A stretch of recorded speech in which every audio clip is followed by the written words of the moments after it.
राष्ट्रीय स्वयंसेवक संघ से संबंध पत्रिका द ऑर्गेनाइजर ने अपने हालिया अंक की कवर स्टोरी में ई कॉमर्स दिग्गज अमेजॉन पर भारत के उत्तर पूर्वी राज्यों में धर्मांतरण के लिए फंडिंग मुहैया करने का आरोप लगाया है।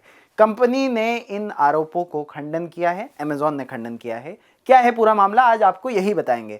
राष्ट्रीय स्वयंसेवक संघ आरएसएस से संबंध पत्रिका द ऑर्गेनाइजर ने अपने नवीनतम अंक की कवर स्टोरी में ई कॉमर्स दिग्गज अमेजॉन पर देश के पूर्वोत्तर राज्यों में धर्मांतरण के लिए धन देने का बड़ा आरोप लगाया है। इंडियन एक्सप्रेस की खबर के मुताबिक अमेजिंग क्रॉस कनेक्शन शीर्षक वाली एक कवर स्टोरी में पत्रिका ने यह भी आरोप लगाया कि कंपनी के अमेरिकन बैप्टिस्ट चर्च नामक एक संगठन के साथ वित्तीय संबंध भी हैं, जिसके बारे में पत्रिका का दावा है कि वो इस क्षेत्र में धर्मांतरण मॉड्यूल चला रहा था। वहीं अमेजॉन ने इन आरोपों का खंडन किया। पत्रिका का कहना है कि ई कॉमर्स की दिग्गज company Amazon American Baptist church ABM द्वारा संचालित ईसाई धर्मांतरण मॉड्यूल को फंडिंग मुहैया करवा रही है। ये संभव है कि भारत के विशाल मिशनरी धर्मांतरण मिशन को निधि देने के लिए बहुराष्ट्रीय कंपनियों और ABM द्वारा मनी लॉन्ड्रिंग रिंग चलाया जा रहा हो। पत्रिका ने यह भी आरोप लगाया कि ABM भारत में ऑल इंडिया मिशन AIM नाम से एक मोर्चा चला रहा था। पत्रिका ने दावा किया कि यह उनका फ्रंटल संगठन है, जिसने अपनी वेबसाइट पर खुले तौर पर दावा किया है कि उन्होंने उत्तर पूर्व भारत में 25,000 लोगों को ईसाई धर्म में परिवर्तित किया है। अमेजॉन के माध्यम से अमेजॉन स्माइल लोगों के साथ AIM की फंडिंग अपील की एक कथित ट्विटर पोस्ट का हवाला देते हुए पत्रिका ने कहा, अमेजॉन एक भारतीय द्वारा प्रत्येक खरीद के एवज में पैसे दान करके धर्मांतरण मॉड्यूल के ऑल इंडिया मिशन को प्रायोजित कर रहा है।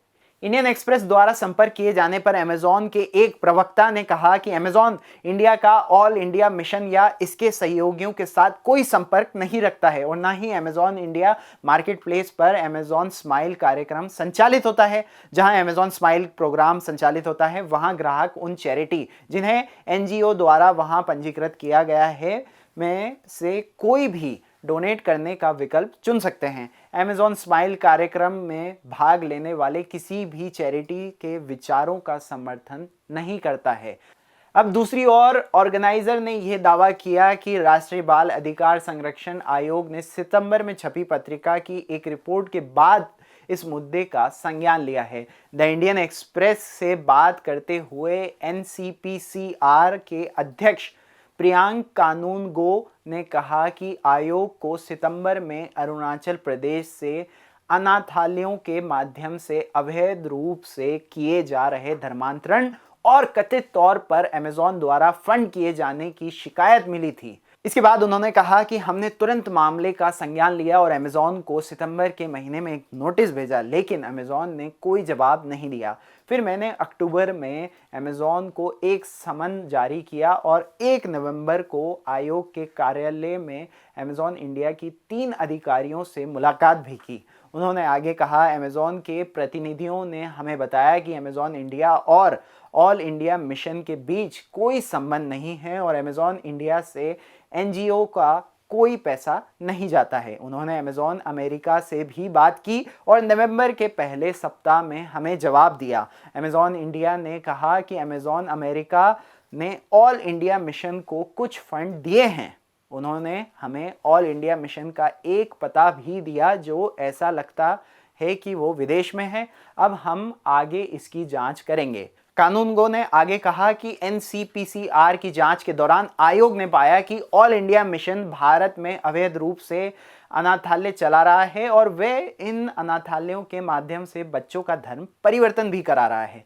उन्होंने कहा कि हमने उनकी जांच करने की कोशिश की है, लेकिन उनका कोई पता नहीं है। जब हमने वेबसाइट की जांच शुरू की तो साइट को ब्लॉक कर दिया गया और हमें जांच रोकनी पड़ी। इंडियन एक्सप्रेस के अनुसार उसके द्वारा जांचने पर AIM की वेबसाइट चल नहीं रही है।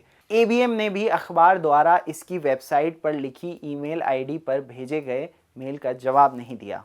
इससे पहले सितंबर महीने में प्रकाशित रिपोर्ट्स में द ऑर्गेनाइजर ने दावा किया था कि झारखंड में AIM के 2 मोर्चे थे और इसके संस्थापक भारत को बदनाम करने के लिए लगातार अभियान और एक केंद्र चला रहे थे। यह पहली बार नहीं है जब RSS से जुड़ी पत्रिका या संस्थान द्वारा अमेज़न को निशाना बनाया गया हो। पिछले साल दिसंबर में RSS से जुड़े स्वदेशी जागरण मंच के राष्ट्रीय सम्मेलन में पारित एक प्रस्ताव में अमेज़न के साथ साथ फ्लिपकार्ट, वॉलमार्ट और अन्य ई-कॉमर्स कंपनियों के परिचालन की CBI से जांच कराने की भी मांग की जा चुकी है। उस समय आरोप लगाया गया था कि ये कंपनियां प्रत्यक्ष विदेश निवेश मानकों का खुला उल्लंघन। उससे पहले भी सितंबर 2021 में RSS से जुड़ी इस पत्रिका ने अमेज़न को ईस्ट इंडिया कंपनी 2.0 बता दिया था। पत्रिका ने एक लेख में कहा था कि भारत पर 18वीं शताब्दी में कब्जा करने के लिए ईस्ट इंडिया कंपनी ने जो कुछ किया वही आज अमेज़न की गतिविधियों में दिखाई देता है। धर्मांतरण संविधान के हिसाब से कोई जुर्म नहीं है, अपराध नहीं है, और इसलिए धर्मांतरण कौन कर रहा है, कैसे कर रहा है, इसको लेकर जो एक लगातार शोर मचाया जाता है, यह इस शोर के बारे में कोई बात नहीं करता कि धर्मांतरण करना किसी का अपराध है, और जाहिर है कि धर्मांतरण के लिए प्रेरणा देना भी कोई अपराध नहीं है, यह अधिकार है ना।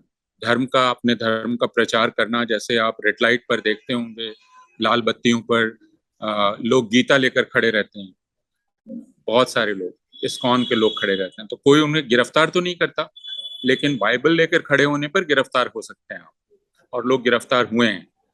तो क्यों गीता लेकर आप खड़े हैं और मेरे कार का दरवाजा खटखटाते हैं, मुझे गीता थमाते हैं और कहते हैं कि आप गीता पढ़िए और हिंदू धर्म की महानता पर विचार कीजिए, लेकिन यह अधिकार क्यों इस्लाम को या ईसाईयत वालों को या सिख धर्म वालों को नहीं हिंदुस्तान में? इस पर हमें सबसे पहले विचार करना चाहिए। दूसरा यह कि यह जो बीच बीच आ जाता है मजन कर रहा है या कोई और कर रहा है, तो यह सब कुछ अभी तक कुछ भी सिद्ध नहीं हुआ है। किसको आप जबरन धर्मांतरण, मजन किसको, यह सब लोगों के दिमाग में बिठाना बहुत आसान होता है कुछ ऐसी कंपनियों का नाम लेकर कि देखिए आपके यहाँ लोग लगे हुए हैं, है ना, और कोई इसकी जांच करेगा नहीं, कोई बतलाएगा नहीं। हालांकि जैसा मैंने कहा कि यह सब कुछ फजूल है, लेकिन कभी यह बताया नहीं जाएगा, जैसे उन्होंने कुछ समय पहले भी यह हंगामा किया था फ्लिपकार्ट को लेकर, बाकी को लेकर, साबित नहीं हुआ, फिर से शुरू कर दिया। तो यह सिर्फ हिंदुओं में एक डर बिठाने के लिए किया जा रहा है कि उनकी संख्या कम होने वाली है ना, और उनकी संख्या कम हो जाए, यह चिंता इनकी सबसे ज्यादा है। वीडियो देखने के लिए आपका बहुत बहुत शुक्रिया। अगर आपको वीडियो पसंद आया तो आप नीचे लाइक कर सकते हैं, कमेंट कर सकते हैं और थैंक्स बटन पर जाकर हमें डोनेट भी कर सकते हैं। मेरा नाम याकूत अली है, कैमरे के पीछे हैं अमित अवस्थी। द वायर के और वीडियोस देखने के लिए सब्सक्राइब करें और बेल आइकन पर क्लिक करें। स्वतंत्र पत्रकारिता की आर्थिक मदद करने के लिए डिस्क्रिप्शन में दिए गए लिंक पर जाएं और अपनी राशि चुनें।